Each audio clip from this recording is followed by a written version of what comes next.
There's a book of Ecclesiastes, chapter 3, verse 1, and it says, "To everything there's a season and a time to every purpose under the heaven." Skipping down to verse 8, "A time to love and a time to hate, a time of war and a time of peace." First and foremost, I would like to say, Kala Yahweh Shem Yahushai, Bashem Kakadash. Good ones to the apostles and elders, great millstone, rule well. Peace, blessings, salutations to the whole flag, to all you brothers out there pushing the word in truth and sincerity. Shalom, tell you brothers, stay strong, pushing. It was a quick lesson and, breaking news. Something we gotta keep our eye on. Something we gotta watch for, which is it says, is China really about to invade Taiwan? So, as your brothers or some of you brothers might know, that for the past couple months, China and Taiwan have been going through this little back and forth. There's a little friction right there, right? Both governments are talking shit about each other. They're demonizing each other, so on and so forth. And of course, Taiwan is being backed by the U.S. to act up, because we already know, the how can I say it, there's no friendship between China and the U.S., and they both make it clear, right? Both the U.S. and China really hate each other. They hate each other's guts. So the U.S. is backing up Taiwan and pretty much telling them, to ruffle the feathers, a little bit. So China ain't taking it. So China might bust a move. So, this is something we gotta watch out. Whether something happens or it doesn't, at the end of the day, this shows you that we are at the end, right? These are signs that we are at the end of Esau's world. So whether something happens or doesn't, it doesn't really matter, because we know that either way, regardless, man, there will be a World War III, okay, as the scripture calls it, the third war, and also the War of Armageddon, right? But it says right here, China's increased military posture near the island of Taiwan has led some observers to worry an invasion might be in the offing. But is it worth it for either Beijing or Taiwan's backers, the U.S., to ruin the tense status quo? So, like I said, Taiwan is being backed by the U.S., and like I said, they're telling Taiwan to, talk a little shit here and there and make a couple moves. And so now China, I guess, is, like the article says it, China's increasing the troops out there, right? So, something we gotta watch, keep our eye on. So if it cracks off, that's beautiful, just further proof, or further proof that this World War III is about to pop off, man. But we still got other prophecies, of course, like the mark of the beast, which is the RFID chip, or the famine, and things of that nature, right?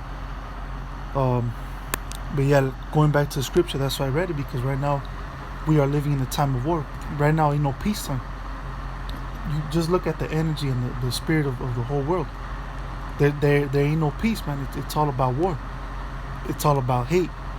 These people, ain't no love, between these people, man. Between America, between China, Israel, the Israeli government, the Russians, who else? Iran, so on and so forth, man. All these different countries are forming their own little cliques, and they're demonizing each other. They're talking shit about each other. But eventually, the talking is gonna stop. There ain't gonna be no more talking, man. And these countries are gonna actually go to war. They're actually gonna shoot missiles on each other. That's gonna be the end game, where these countries are gonna shoot nuclear missiles on each other, and just totally wreck shit up. Okay, because why? It goes back to prophecy.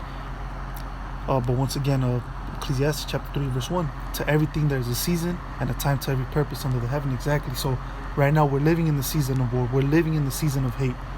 And even amongst people, man, you see Esau hating on our people, the so-called Negroes, Latinos, Native American Indians, and vice versa. Now you're starting to see our people, being roused up. Remember, the script says, Judah's like a lion's whelp, who shall rouse him up? So now the Most High, he's rousing up Judah. And eventually all the other tribes are going to follow suit. So right now, between Jacob and Esau, we hate each other.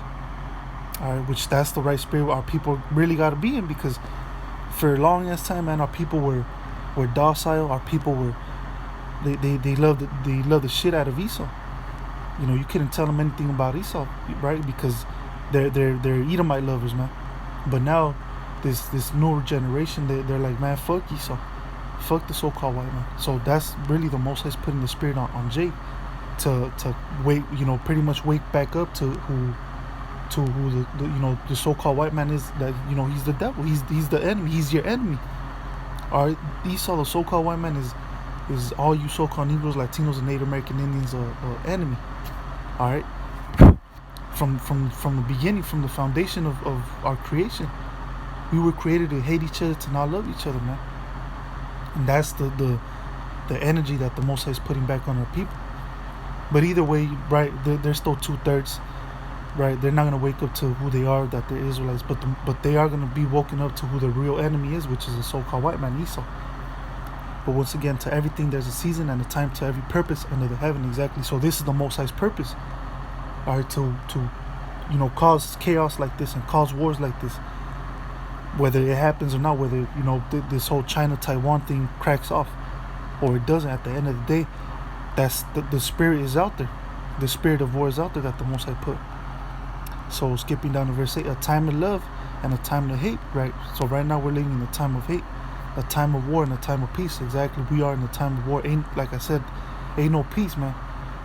That's why you see all hell breaking loose, man. Protests, riots, people cracking each other with sticks and throwing rocks at each other. Then you see the other side with police officers throwing throwing gas at people, right? What do you call those? Coming in with those war vehicles with water turrets on them that shoot that shoot all those pressurized water at them. You see them motherfuckers flying out, man.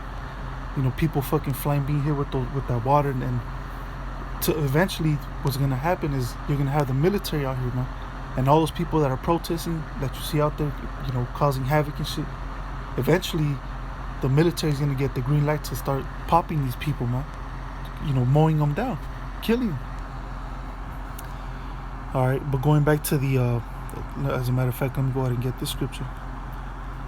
Going back to the whole war scenario, right? The spirit and the energy that's out there is war. Right now, ain't no time of peace, man. That's why when you see these preachers and these false prophets, people that know they're Israelites, and even outside of Israel, right? All these false pastors and things of that nature, you see that they what do they speak about? They speak about peace. You gotta have your family, you gotta have your career, you gotta know how to make it. The Lord is gonna bless you with the job, and you're gonna get paid, this amount of money and things of that nature, right? That's how they speak about the prosperity. They call it the prosperity gospel. On how to prosper in this society. Look, the scripture tells us this is not our rest. You so-called Negroes, Latinos, and Native American Indians have nothing to do with America. America was not created for us. America was created for the so-called white man Esau. So we have nothing to do with this place. The scripture says this is not our rest. So why in the fuck do we want to make it in this society when Esau's still going to be over you? Esau's still going to be controlling and governing you. Esau's still going to be passing these bullshit ass laws. You're still going to have to be working underneath Esau. So why in the hell would you want to be in this society or try to make it in this society with all the prosperity bullshit, man? You see, but the people like that are set up by Esau to brainwash our people, to so our people won't so they won't wake back up. Okay, but anyways, there's a book of Joel, chapter 3, verse 9. Proclaim ye this among the Gentiles, prepare war, wake up the mighty men, let all the men of war draw near, let them come up. Exactly. So the Most High is putting the spirit on these nations, on these troops, on these different armies from around the world to prepare themselves.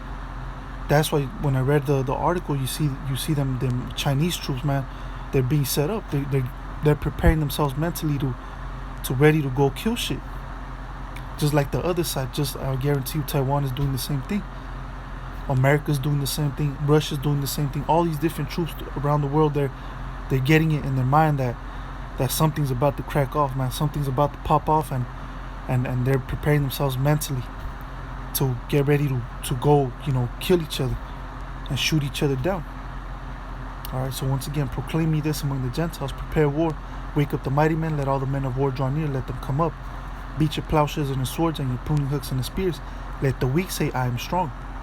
Assemble yourselves and come, all ye heathen, and gather yourselves together round about.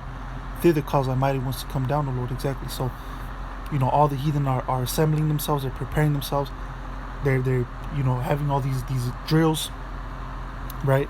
All these military games and things of that nature. So, hey man, shit is about to go down. Alright, but anyways, with that, I'm gonna say call out Yahweh Shem Yahweh Shai, Bashem Dash. Till next time, Yahweh Shem Yahweh Shai. I'm gonna say shalom.